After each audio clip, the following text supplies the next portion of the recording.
How's it going, everybody? It's Pilot Flame, and we are back with another FPL video, and today we're going to be taking a look at my free hit guide for Double Game Week 37. We're going to start off with a very safe draft, and we're going to do it based off my budget and whatnot, which is about middle of the road, and we're going to progressively get crazier and crazier in the draft until we basically have no shield picks whatsoever. And we'll kind of talk about what a shield and a sword pick are, if you aren't familiar with that terminology, but it's kind of something useful to keep in the back of your mind when you're choosing players on a free hit, depending on where your rank is. If you haven't done so already, make sure to hit that like button, subscribe to the channel if you're new, or haven't done so already. It greatly helps out the channel, as well as turn those notification bells on so that you can get the content as soon as it's readily available. Also, drop us a follow over on Twitter so that you can keep up to date with any and all FPL news, from price changes to injury news and anything in between. As well as give us a follow over on Twitch so that you can see when we go live for our preview and deadline stream. Thinking of potentially moving the deadline stream to Saturday evening, which will be tomorrow evening, after we've seen the FA Cup, because the deadline's actually much earlier, and it's already early enough my time. But we'll see.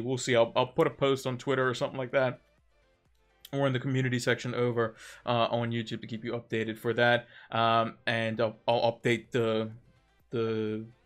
basically the tweet, whatever the tweet says, I'll put it at the bottom of this video as a comment as well. So make sure to check that out, because it could be updated right now.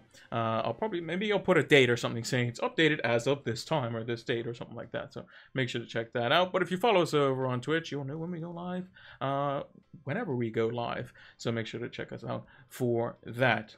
Now, without further ado, because I did ramble on a bit, let's talk about our sponsors for the video with Manscaped.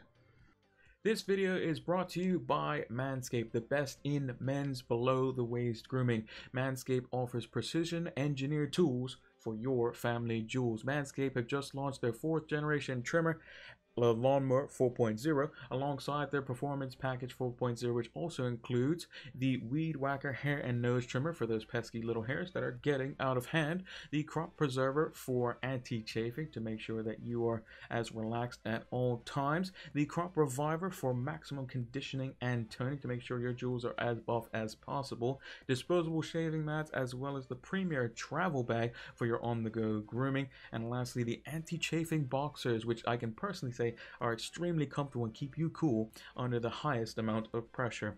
What I found the most impressive is that the Lawnmower 4.0 features ceramic cutting-edge blades to reduce grooming accidents thanks to their advanced skin-safe technology, so you can now have that added security when venturing into uncharted territories. The upgraded trimmer also includes a multi-function on and off switch that can engage a travel lock, and also when you are venturing into those uncharted territories, it has the ability for a LED, a 400K LED, a very strong light that you can switch on and off so you can get that more precise shave. So make sure to join over 4 million men who trust in Manscaped with this exclusive offer, 20% off and free worldwide shipping, using the code FLAME20 at manscaped.com. That's 20% off with free shipping at manscaped.com using the code FLAME20. Unlock your confidence and always use the right tools for the job with Manscaped. So this is my current team up on the screen. I have no money in the bank, so I have to use what I have on the pitch right now. This is FPL.team. We're going to look at a few things. We're going to start off with a draft. This isn't the draft, by the way, on the screen. This is just my team. We'll start off with a very, very safe draft. And we're going to have a lot of shield picks in it.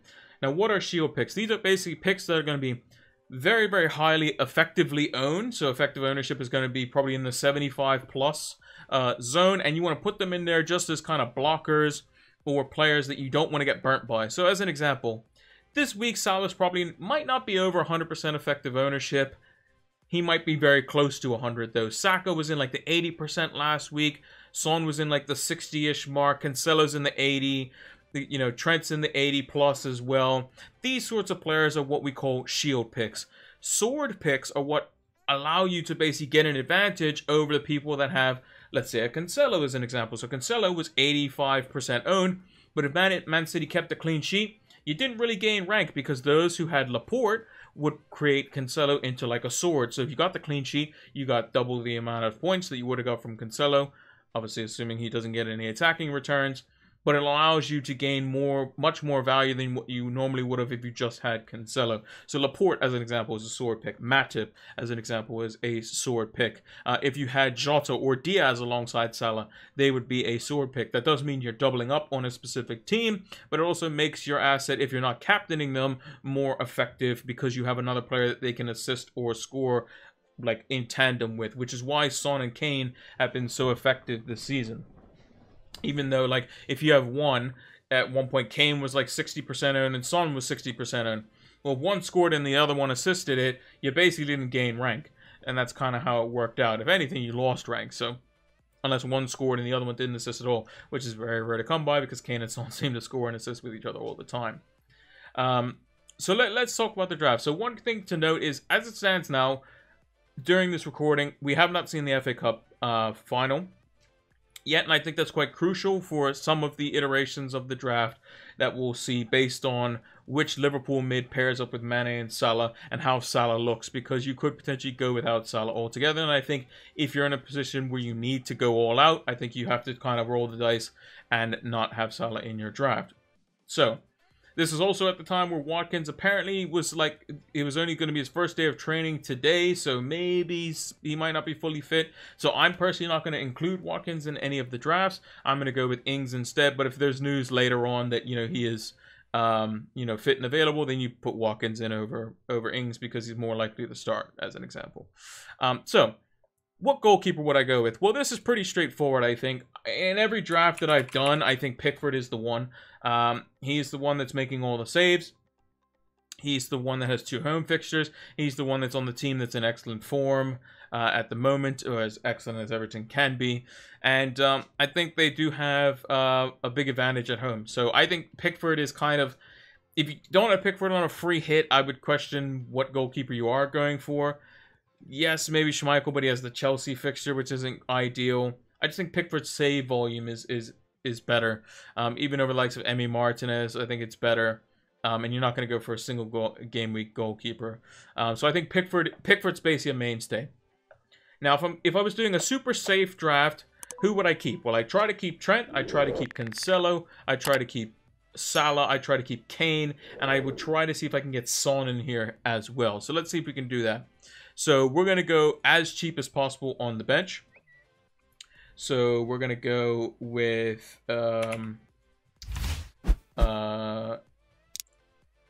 Young, because he's 4.5.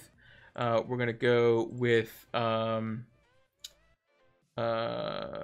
a midfielder. So who'd be a cheap... Gordon will be our cheap midfielder. We'll downgrade Pukki in a second. But Saka, if we wanted to go Son, we would put him in here. Instead of Coutinho, we would go Wilfried Zaha. Cancelo, we would keep. Laporte, we would downgrade. We would downgrade Laporte and go for like a Mason Holgate as an example. We'll just put him in there for the time being. Matip, we can go for... I'm just going to put an Anderson in there. We'll put Gordon in instead of Anderson.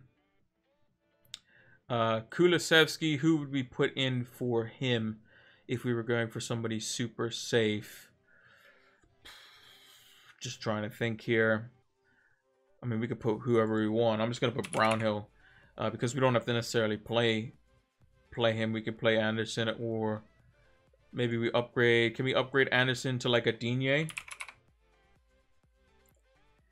Yeah, so like this would be like in my opinion, a super safe draft. I mean, we can even drop Pukki down and upgrade someone elsewhere.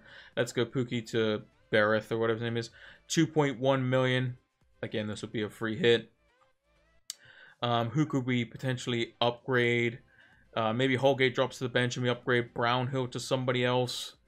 I mean, you'll probably have a little bit more money than me, so maybe you can go Saka. And play Saka instead of Holgate. Can Foster be dropped down to... Is there any 3.8 million goalkeepers is the question.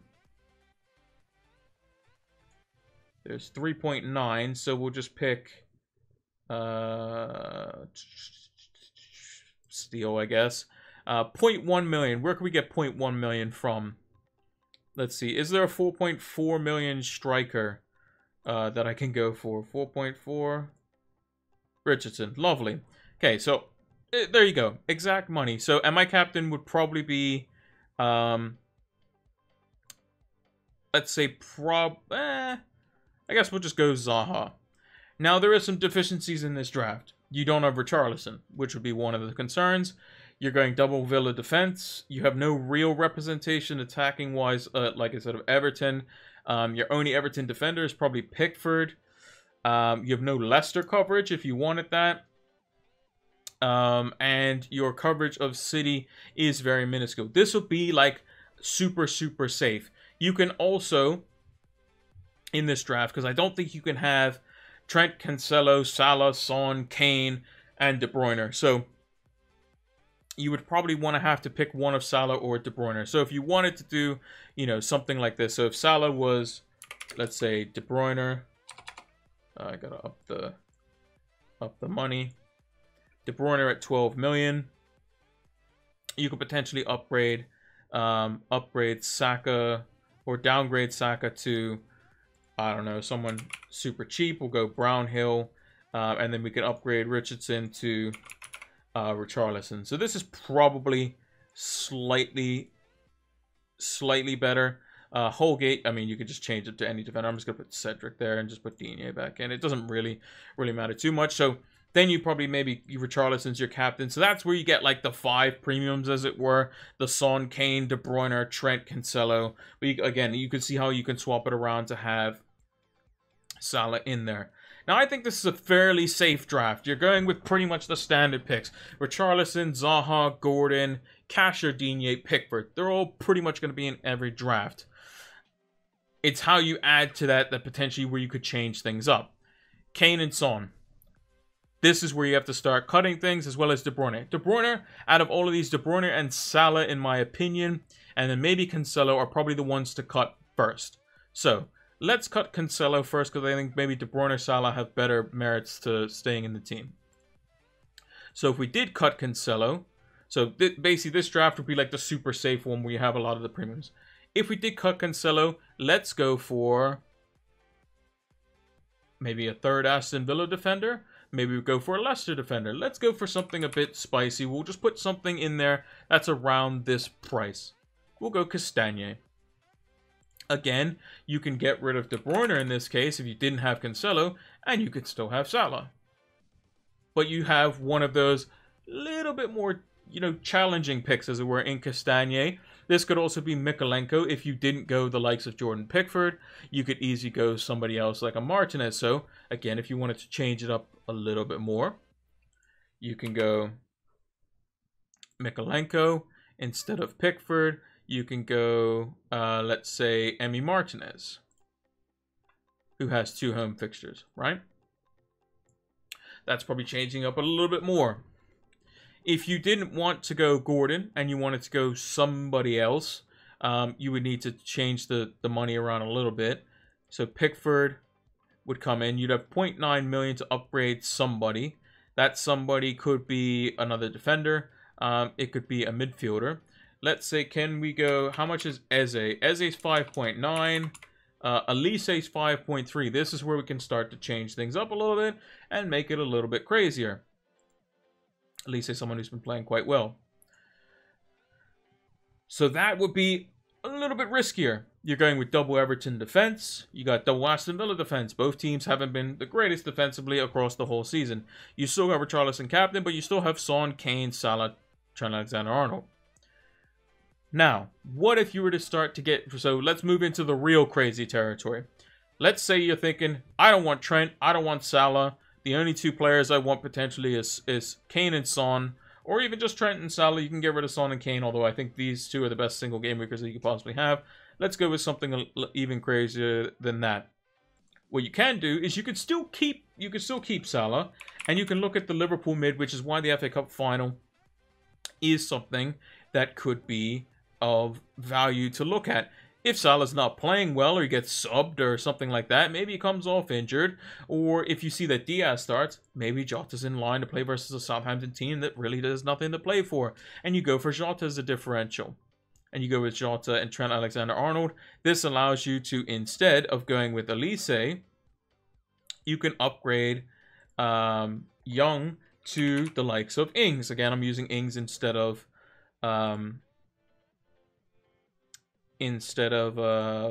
Watkins at the moment. You could put Ings in there, go 4-3-3. Let's say you're saying, Pilot, I don't want any players that single game week outside of Spurs. Okay, we can go even further than that.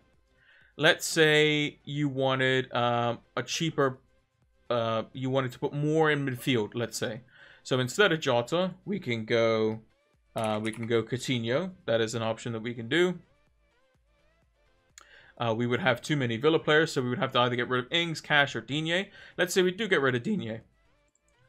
Let's say we bring in, we can go, let's go Leicester defender. So we'll go Castagne. So this is now bordering on the, we're going a bit crazy territory, because now we have no Salah, no De Bruyne, no Trent Alexander-Arnold, or we won't in a second, and no Cancelo. And now Ings could potentially be our captain. You could also take it even one step further if you really wanted to. Let's say you didn't want Ings and you think he's a bit of a risk. Fine. We can go one step further. This is where you would go completely crazy. You could go Jamie Vardy.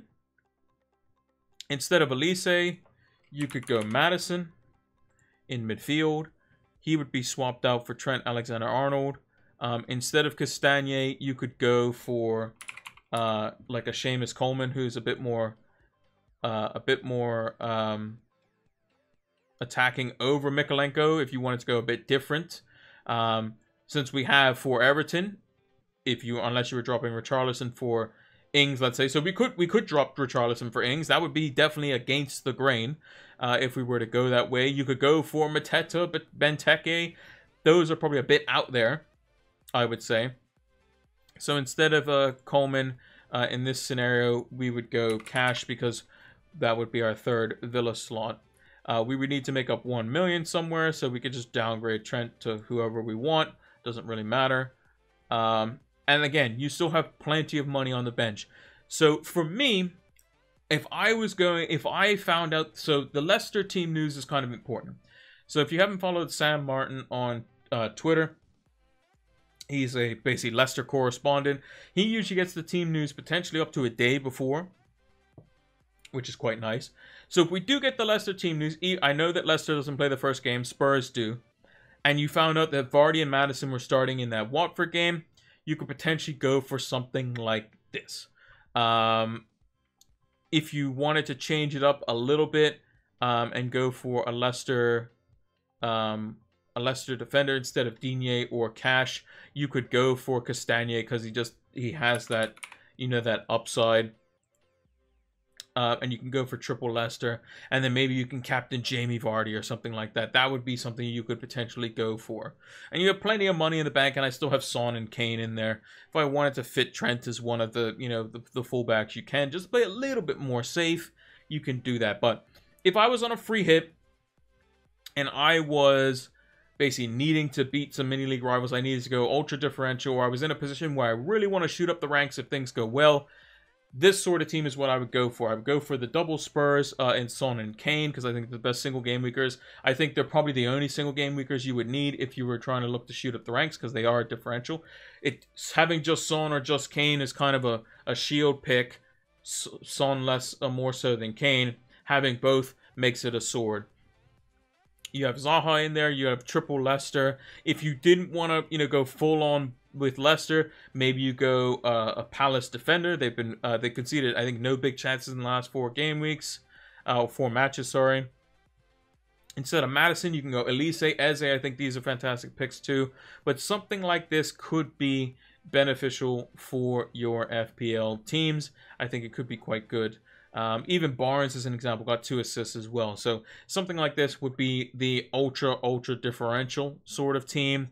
If you were to go super safe, like I said, the only players I would keep from this team would be your Son or Kane that you had in your team.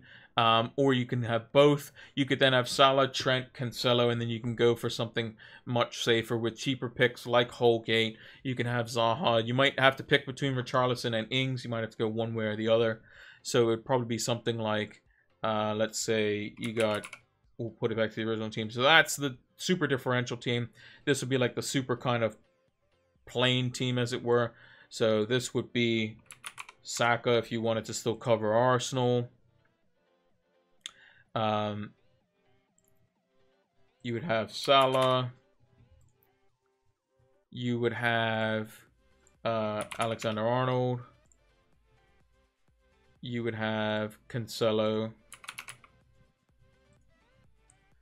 And instead of Richardson, you would play Saka, and you would go something like that would be a bit more neutral, basically. And you would captain Richarlison. Vice captain probably on Zaha. And you got the premium guys in there. You got a couple of double game weekers. Yes, you don't have Ings and like De Bruyne and a lot of exciting picks, but this would be like, I'm holding rank. These are the players that are super secure. They're very highly owned. They're more shield picks. Cancelo, Trent, Salah, Son, Saka in particular are ones that are not going to get you a major rank increase unless you captain them. This would be the super safe draft. Again, I would have to alter some things around because I'm missing 2.4 million in the bank. But something like that would be of benefit if you're just trying to hold rank, or you're in a really good position and trying to block basically like your mini league rivals who don't have free hits or whatever it may be. But let me just think down in the comments below. Are you going with the safe draft, or are you going with the super differential draft? Let me know. And let me know if there's any players I potentially missed. There are a few gems out there. I think Eze and Elise could be the standouts this week. I don't think Zaha might do all that well. I think Zaha and Richarlison could be like the potential flops of the week, but who knows? What do I know? It's FPL. Anything is possible, especially with the variance that's been happening this season with the crazy amount of double gaming. So make sure to enjoy the game as well. Enjoy your free hit. Have a little bit of fun with it. Have some exciting picks on there. I would be a bit more adventurous than this, even if I was trying to block a few players as well. But it's going to be interesting to see how this game week pans out. Last double game week of the season, and then it moves on to the finale with all the teams playing their final game on the last day of the season, with potential relegation still to come, as well as the top 4 race still being on as well. So yeah, that's going to do it for our game week 37 free hit guide. Yeah, during the regular season, it's £25 for the membership, and that lasts the entire year. And during the off season, they give a 20% discount. But if you have missed that discount, fear not, you can still get the membership for £25, and it's fantastic. You can see the membership area just behind me. You have a bunch of different stats that you can use, powered by Opta stats, and create your own custom tables. You have the Rate My Team tool, you have the season ticker, player comparison tools, a whole array of things that you can use to help elevate your FPL game. So use the link down in the description below so that you can get access to these exclusive tools to help elevate your FPL game. Sign up now. That's going to do it for our Game Week 37, Double Game Week 37 free hit guide. I'm personally not on a free hit, and I'm dying to see what types of drafts anyone in the community is going to come up with. Anything crazy depending on your rank, I would love to see them, so make sure to tweet at me or post them over on Twitter. I love scrolling through and seeing what people are going for, because I don't have a free hit, and it'd be interesting to see what competition I'm up against this week, because I gotta keep the green arrows rolling. So if I want to get into the top 1K, which was my goal about a few weeks ago when I started to dip back out of it, so it's gonna be hard, but we'll see if we can make it work. If you haven't done so already, make sure to hit that like button, subscribe to the channel if you're new, if you hadn't done so already. It helps out the channel greatly. As well as give us a follow over on Twitter, Twitch. Make sure to hit that notification bell. We're going to be active on those platforms even through the summer as well. We're going to be paying, we might do like a FIFA career mode. FPL is probably going to come back sooner than normal, probably no later than the start of July. So it's going to be a month, and then it's going to be back into FPL mode again. So make sure to tune in for that. We'll have our streams and all that sort of stuff. We'll be doing an end of season review, so make sure to look out for that as well. Also, make sure to use the link down in the description below if you want to get 20% off and free worldwide shipping using the code FLAME20 for your Manscaped order, as well as check out the Fantasy Football Scout membership area. It's not too late. You can check out my tables if you're a member there. There's also a preseason offer as well, so make sure to check that out. And that will be available when FPL launches again. And you can use that same link, and you'll get the 20% off. For the discount, and that covers the whole season, and it will auto renew and do that for you, so there's no hassle on it, and you get the same quality of services and stuff in the members area to help elevate your FPL game, no matter if you get the discount or not. Thank you all for watching, and until the next one, take care.